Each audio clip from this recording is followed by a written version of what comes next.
next installment in the Mystery Device series.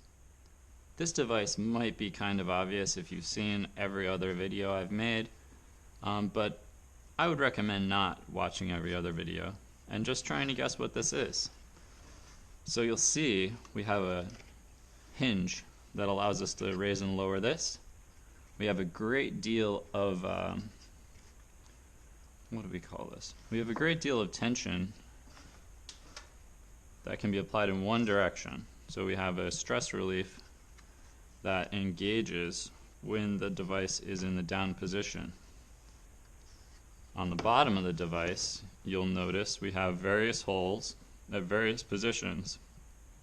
You'll notice the scale doesn't seem to correspond to anything logical. We have a 6, that's a 5, that's a 4, that's a 7. So that's an 8, but you know, that doesn't make much sense, so I don't think you're going to get any hints from that. The one hint I was going to share is the pin, which is easily removed but does seem to fit. But you'll notice this major dent right here. What do you suppose that dent is from? I'll give you a hint. That dent is a major hint as to what device this can be used with.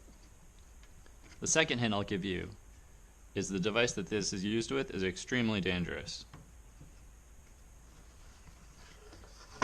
How is it dangerous, you might ask? This device is dangerous to your fingers. Not on its own, but when in use, one could probably lose a finger rather easily. So, what do you suppose this device is for? Would I recommend that anyone builds a device like this and tries to use it? Absolutely not. Does it work? It sure does.